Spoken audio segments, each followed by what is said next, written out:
It's been a while. I know. We were kicking our legs last time we saw each other. I know. Yeah, Christmas. Yeah. You How know? have you been since? I mean, you've been really busy, it seems like, since then. Yeah, for sure. Yeah, no, I mean things have been going well. I feel like kind of just like exploring and trying to, enjoy the summertime too, but taking some time to like step back 'cause I tend to just like spin my wheels a lot and not take it, a step back to kind of just ground and stuff. So, Yeah. um, I but yeah, hear how about that. you? Look great. Thank you. You do too. I was so excited to talk to you today because I don't know. I don't know. I had a great time. You were really funny. You kept things really lighthearted, and it was really, your presence was just really nice to be around. So You and yours as well. I just feel like you're just such a sweetheart and you're a light too. So I appreciate you like adding me to your journey sessions Facebook page. And I was just like, scrolling through this morning. It's just so cool to see the information that you're putting out and just the journey sessions that you've done so far is it's just awesome. So I love what you've got going on here.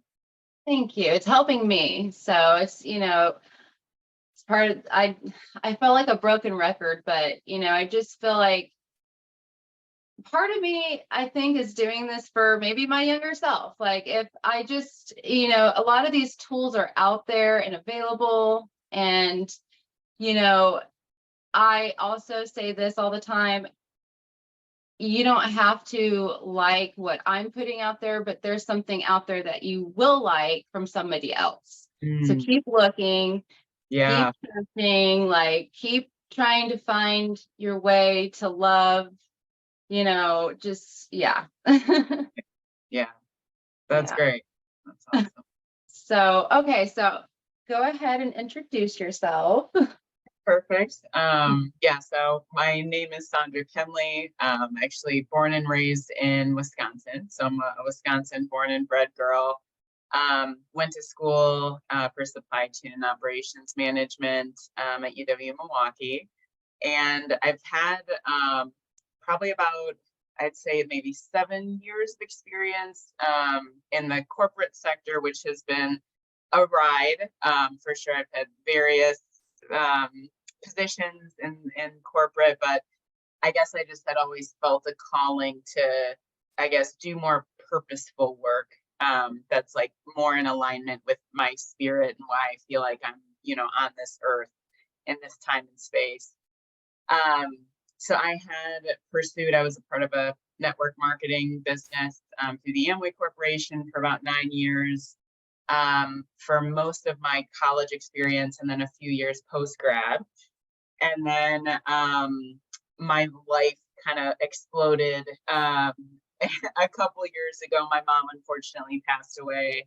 I had gone through a separation with my fiance at the time, so that happened, and then ended up falling into not the healthiest like romantic relationship after mom had passed. So basically revamped my life about just over a year ago, moving to a new space, in the Kansas City area, and really just like in this exploration of just like growth and development and healing. And I feel like I've done, some healing, and the work never stops.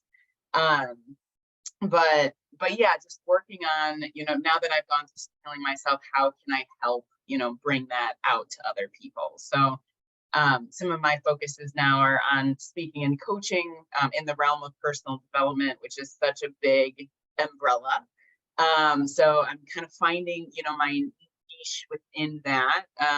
But I don't know if you were looking for that deep of an introduction, but wanted to give, a wide array Yes, of. let me just say yes. Okay. Wanted We're to go going like down the full rabbit thread. hole. No, no, I appreciate you sharing. I love, first of all, I try not to, yeah, I try not to tell people how much to share, because some people I have, close people even that I've known for a long time aren't as comfortable, and that's okay. That's okay. But if you are comfortable and you're willing and open, like that's what then if that's part of your journey and how you see where you've come so far, then Yeah. absolutely. And, especially because, I just want to say like, that's a lot to go through, and so the fact that you've come out, I don't want to say on the other end of it, because grief is forever. Yeah. So, but that you've come out, through one phase of it, wanting to help people, is really cool and amazing. And yes, and also I want to say like, oh, like you got in a bad relationship after your mom passed away, and your real other relationship, that's like, hello, we've all done it and been there. And so it's just, important to have some compassion for ourselves. It doesn't seem like you beat yourself up over it at all, but it's one of those things where, life can kind of take you and then down a few roads, and then you're just like, oh, wait a minute. Do I want to continue to like go through this cycle, or do I want to choose a new pattern, a new cycle? And even if I don't know what that is yet. Yeah. Oh my gosh. Yeah. And I feel like that's something that I really wrestled with, is like that uncertainty. Just because, I mean, I would say after the first year after she passed, it was really just honestly like hour by hour, it felt like I just like felt like time, and even just time now, like just time within itself is just so interesting. I mean, I feel like, we can blink and it feels like a year has gone by. And and even just, life and death, and just also seeing how precious life is too. I think I just like definitely have had a lot of internal battles, whether, with grief, with depression, with anxiety, and just kind of leaning into it, but also leaning into support, because therapy was a great outlet for me personally.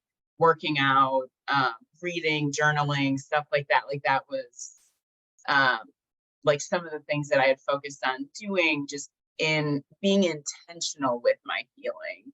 Because I feel like that, and I mean, my dad and I have had several conversations, because my grandmother on my dad's side passed when I want to say maybe 8 years old. So I didn't really have a chance to like get to know her for real.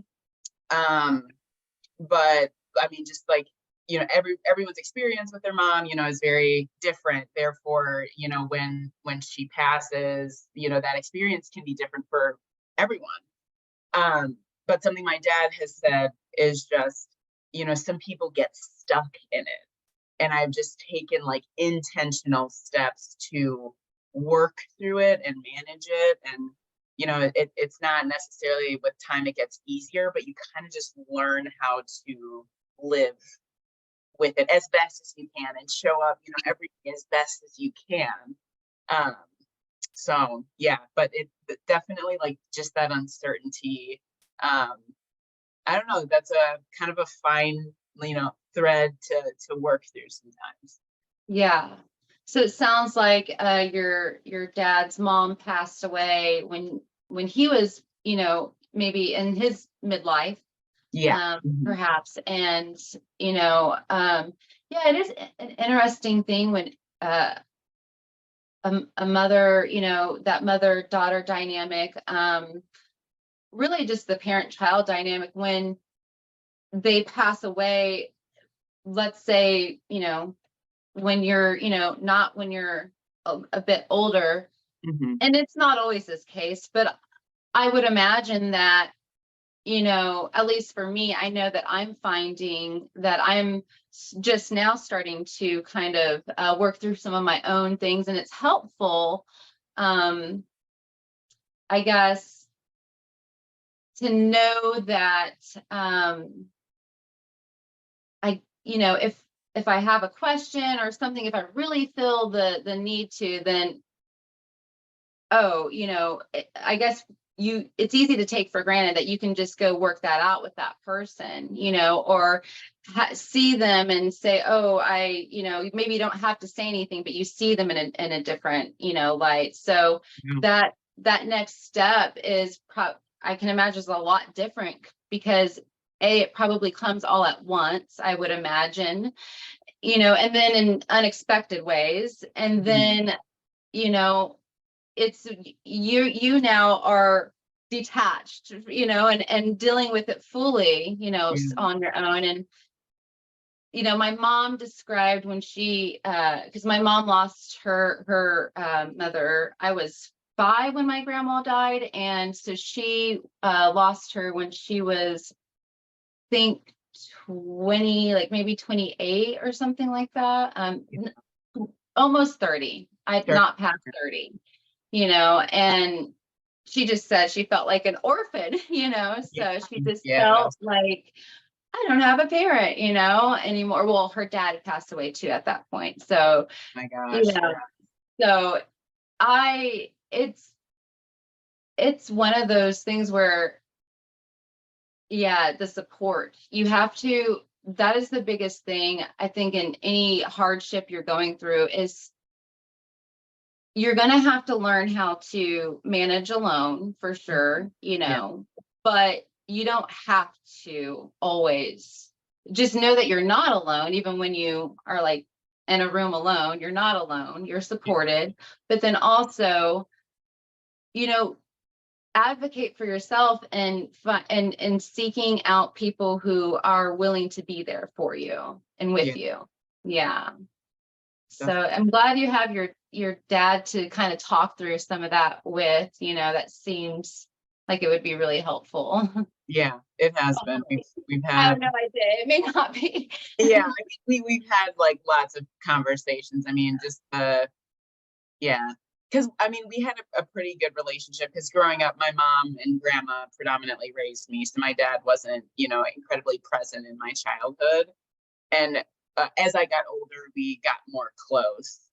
And we had a pretty good, just I guess, like rhythm of communication prior to her passing, but just like post all that happening, it's opened up, you know, some conversations that we probably wouldn't have had, you know.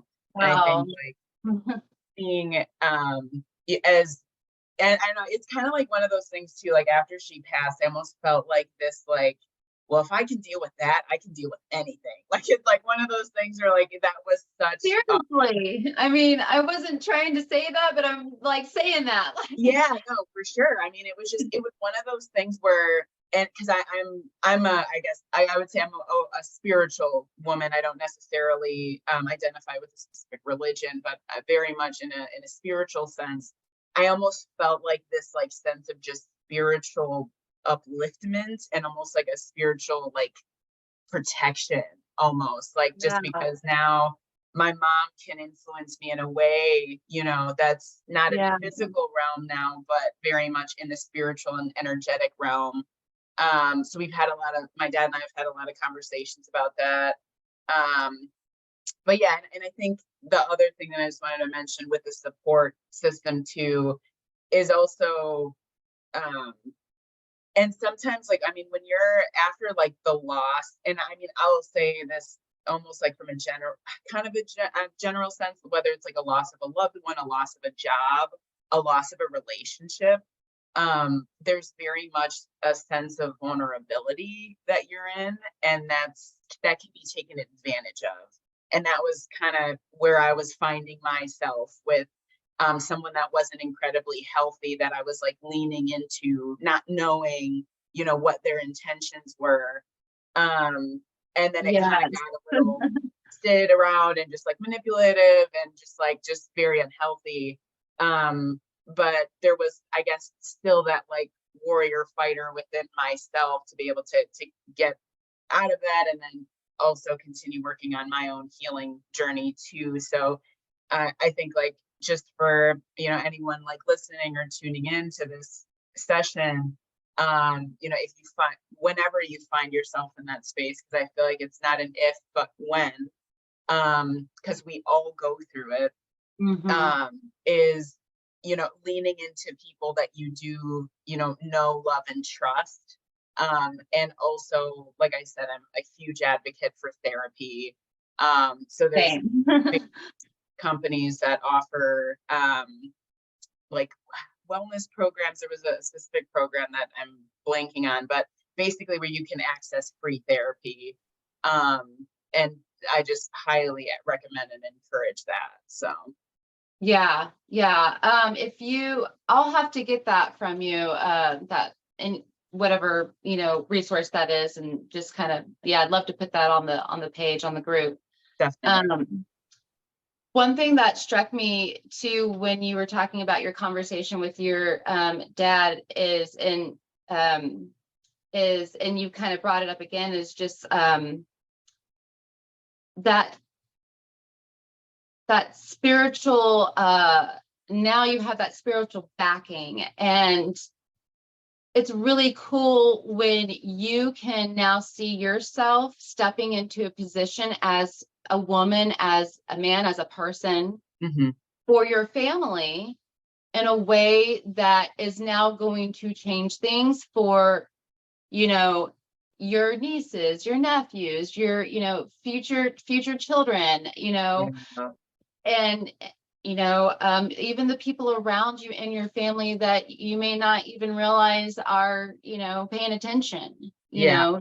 so I have, yeah, I that's one thing that I think no matter what, if you get that opportunity, it's scary because it requires a lot of facing yourself, Mm. which is what we all have to do anyways. Yeah. And, it also takes accepting yourself though, too, because you're not going to change everything. Some things are just you. And that's okay. I hear you on that. Oh my gosh. Yeah. Two things really came to me as you were walking through that response. One, not, yeah, in terms of things that are like foundationally you, something that I just had to like come to terms with. I am like naturally a analytical and like organized person, and sometimes I can be a little bit too overboard, like from maybe the norm. And like my dad and my sister have like called me out on it, and like I like felt bad about it, to be honest. And I'm like, but that's just who I am, and I need to just like accept and embrace that. And like, if I feel like I'm maybe being too overboard, then that's a great opportunity to check in with self and say like, hey, can I be a little bit more lax about this? Yeah. Or not?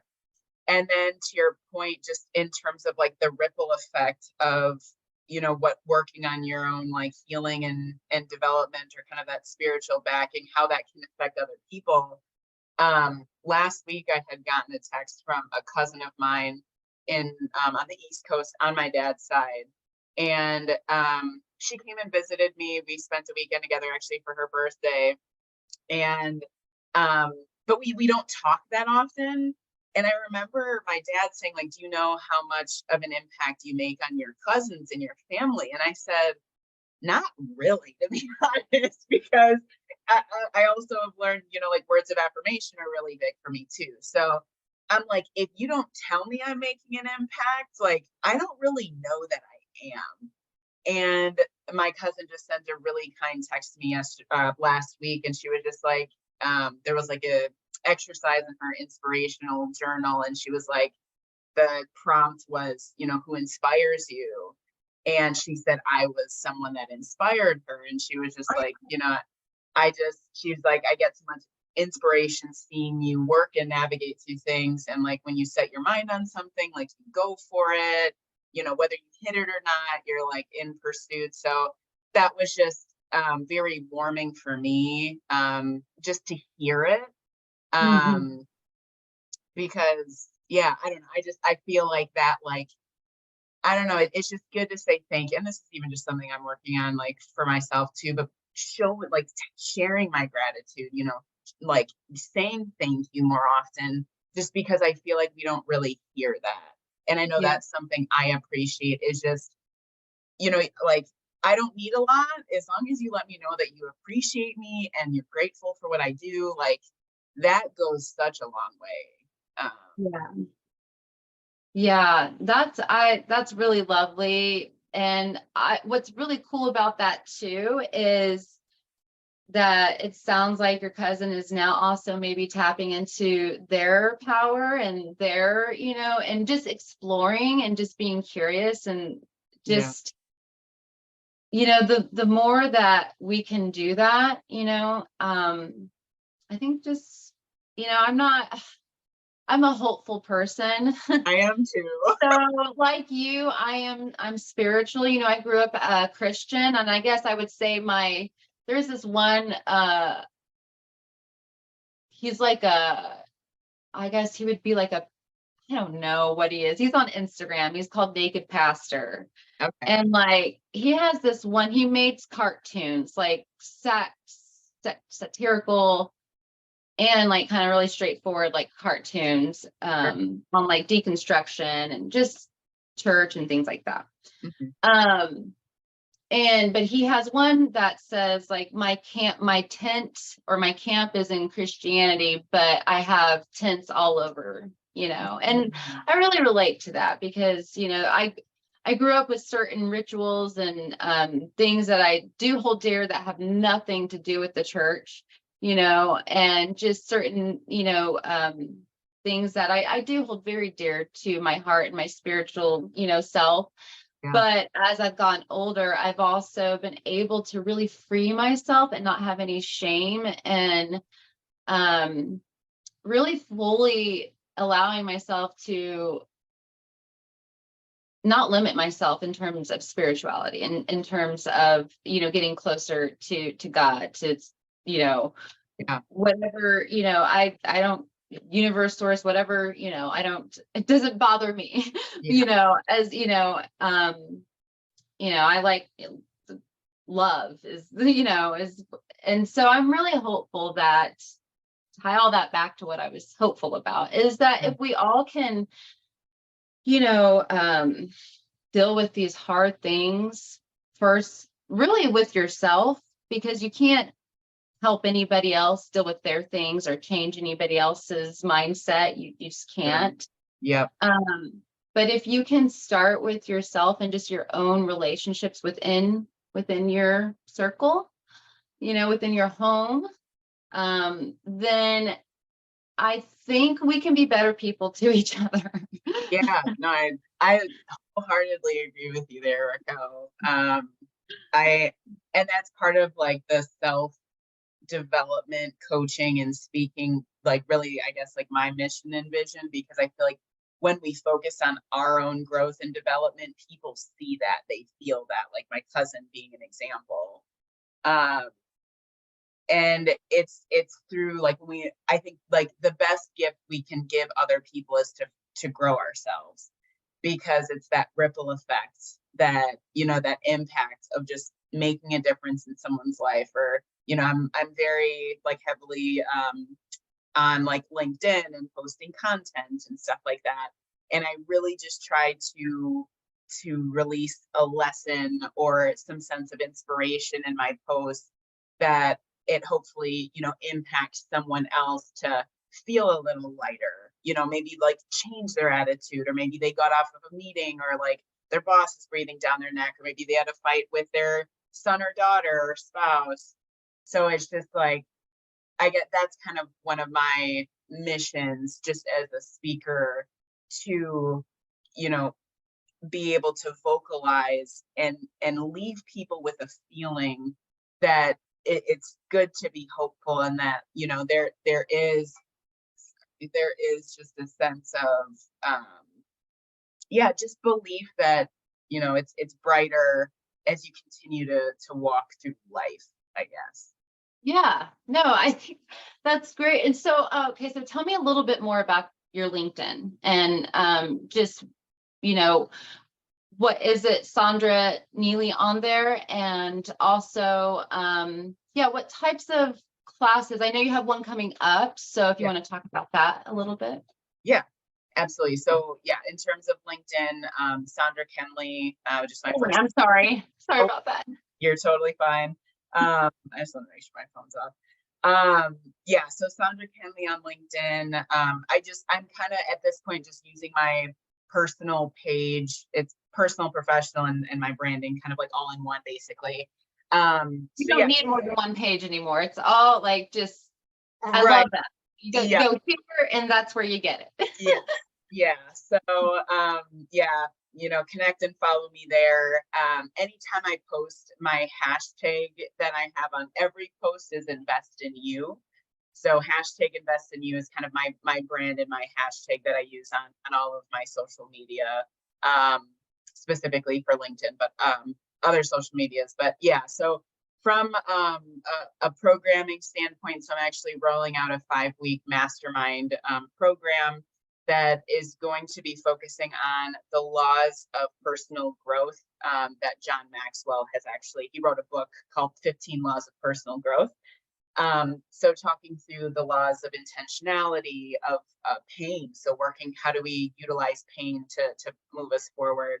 The law of awareness. So there's various laws that we'll be covering throughout the 5-week program, just meeting once a week. So I do have an informational session on that next Tuesday, the 15th. And then we'll roll into programming the following Tuesday on the 22nd of August. So just carving out an hour, trying to keep it pretty close knit. So there'll be 10 spots available.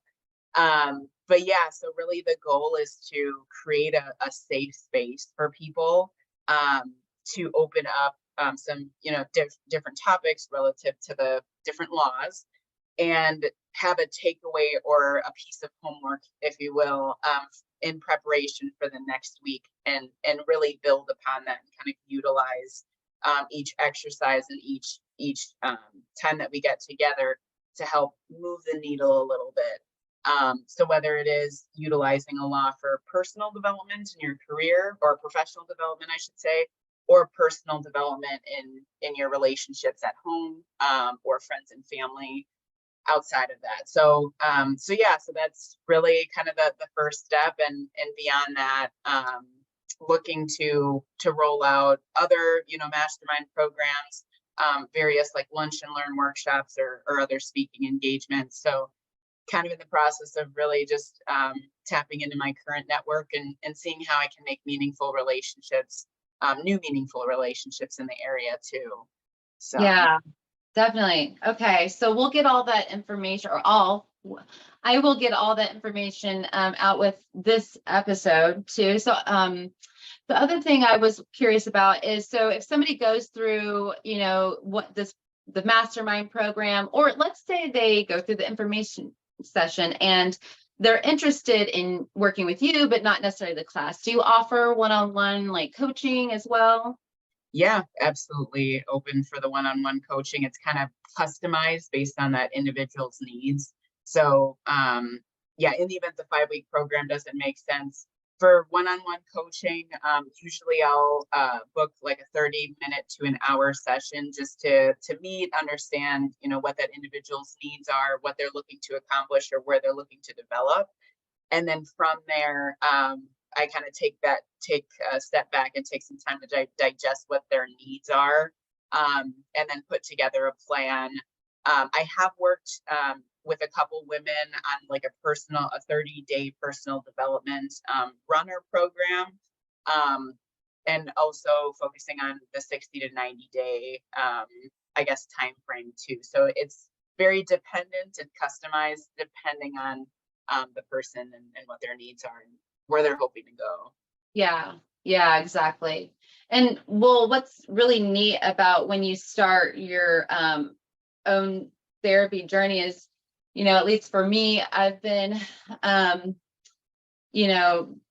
think 3 years now, 3.5 years, but, I went in just wanting to work on my personal relationships, with myself, and then just with the people around me.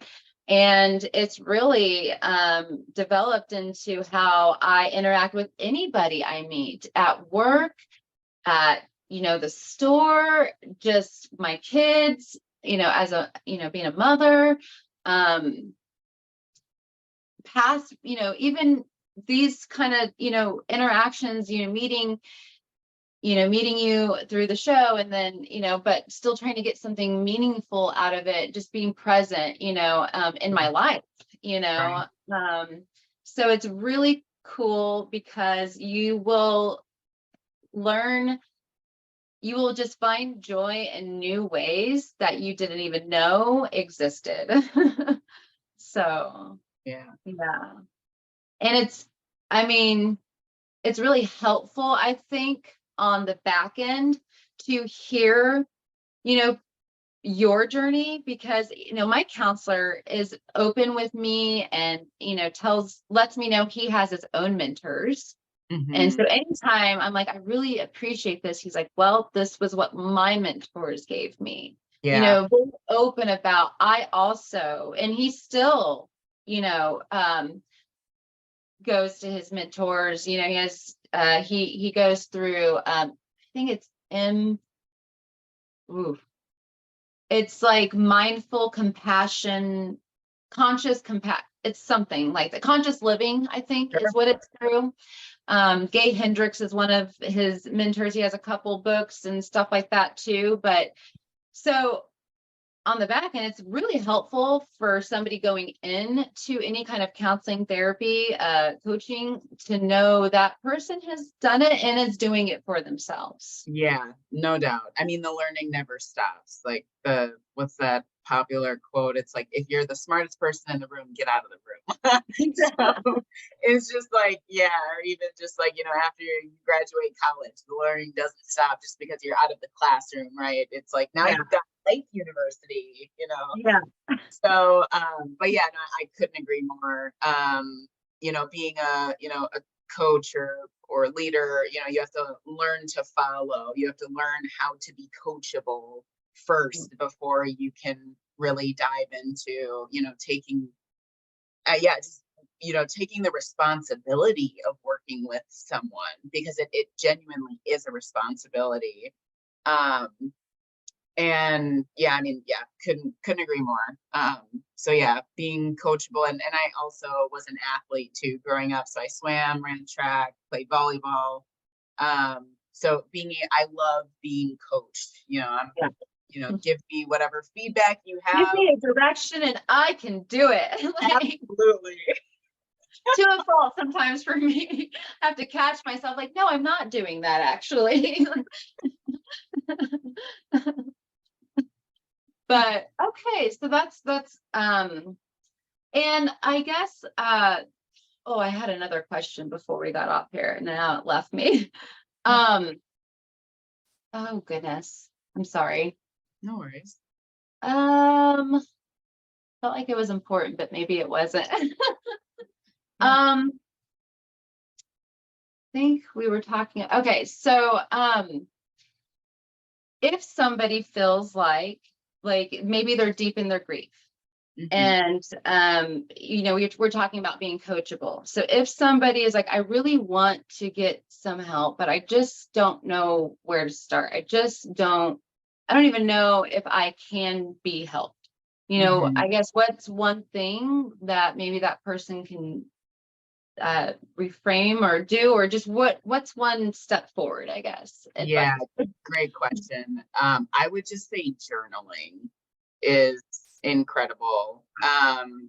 Is just writing out what's going on in your head down, just so you have, like, you're able to, I don't want to necessarily say escape from it, but you're able to just maybe you're able to compartmentalize it outside of you, if that makes sense. And then I guess, like, again, being very process oriented, I'm like, okay, journaling is writing, and I have to write the date, I have to write that, like, I have to have a process. It doesn't need to be like that. Journaling could be drawing. Journaling could be, it could be writing a story. It could be, I feel like it could just be broken down into so many different things. Because, like, for someone that is a visual learner is different from someone that's kinesthetic or audio. So if maybe, like, writing and journaling doesn't, suit you, listening to, like, calming music, I would say, would be a close backup. Because, even just as we've been working through our journey of this session, it's starting with self. So if, outside resources feels too big, what can you do to, just take that, I guess, almost that self therapy. And there's always something about buying a new journal, like even if it's just a notebook, like it could just be a wide rolled notebook from Walmart. But there's something about just opening up a clean slate, it feels like, even during like a hard time. There's a sense of like, like, I don't know, like there's just a sense of just like relief or blankness, like cleanness. And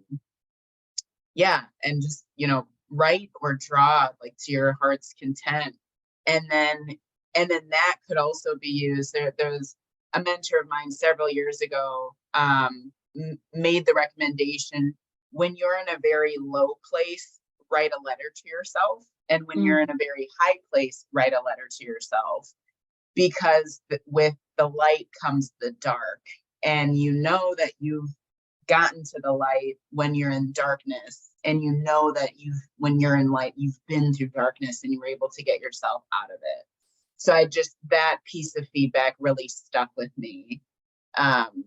So that is really good. And I appreciate you for laying it out that way, because I've never, I guess I've never related journaling to anything besides just writing words, and so like drawing, any of those things, writing a story, those are all amazing ways, and I might adopt some of that in my own life. But my mom actually recently told me that she draws little pictures, and I guess I never really took that as a journal, but I'm like, oh, I guess it helps her. It's been therapeutic for her. She's let me know. So absolutely, again, don't put it in a box. Do what works for you. Yeah. Just like, you could be feeling something that's hard to describe in words, but an image comes to your mind. Yeah. We're like, just the saying that I have for myself is, I wake up to myself in the morning and I go to bed to myself at night, and no one can experience that except me. So in that sense, though, no one can tap into what's going on in your mind. So how can you articulate that or bring that out, whether it is through a time of grief or challenge.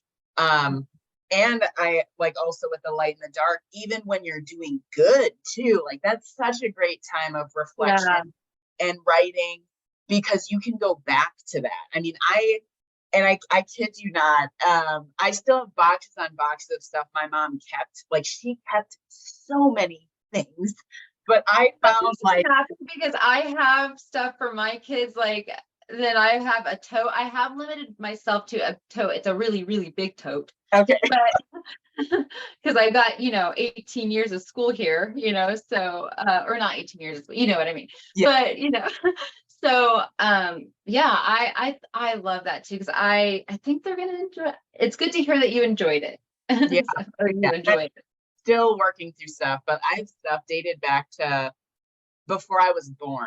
Like the 1970s, 60s. She actually kept some things. So my grandmother was born in 1934.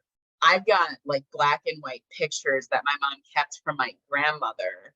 Oh, that wow. is like dated back to like the 20s and 30s. So it's just, and like something I've thought of, like when I have whatever, I've got a bunch of wealth and a big house, like I want to create a room that's dedicated to my mom. Like I want to hire someone to go through this stuff and like create a museum about her. Yes. And just like that'd be tough for me to compartmentalize, but like, here's all the stuff, like make it cool. Like, just get the lighting and yes. Oh my gosh. And that was another thing I wanted to say too, is I love that too. Like, we always think about writing when we're sad, when we're angry, when we're dealing with something hard. And even drawing, drawing, I will do more when I'm, I guess, happy, I'm a happy drawer, but like, but it is, my teenage years, I did some angry drawings, but, but it's good to write kind letters to yourself, to your family. Maybe you'll never send them, but just to get that out there as well, not just the, hard. And that's one thing that I started reading The Artist's Way. I haven't finished it yet because there's a lot of homework in that, which is great. It's all really good homework, but I'm just like, I can't right now. But I adopted the morning pages for a while. And it's where you just wake up, and that's the first thing you do is you just get through 3 pages of writing, just whatever is coming to your mind. And if nothing is coming to your mind, you write, I have nothing on my mind until something pops up. Right. And then it will.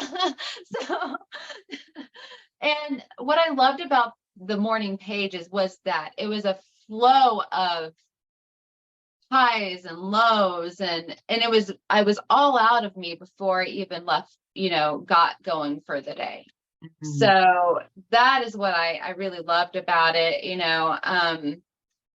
I kind of set it aside for a little while, and same with breath work, not unintentionally, you lose your habits so easily, y'all. Let me just tell you.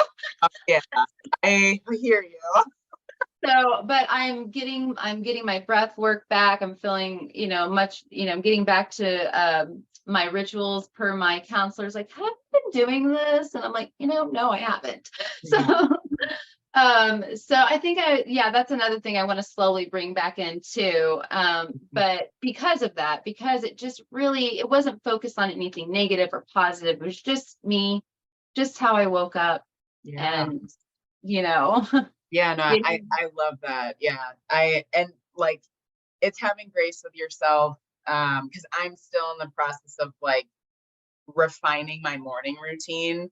I had read, my significant's reading it right now, but I had read the 5 a.m. Club, loved it. Phenomenal book. It's written like a story. I thought it was going to be kind of like a business textbook, but it was actually written like a story, and the lessons were interwoven in the story. And for whatever reason, waking up in the morning just felt so daunting to me.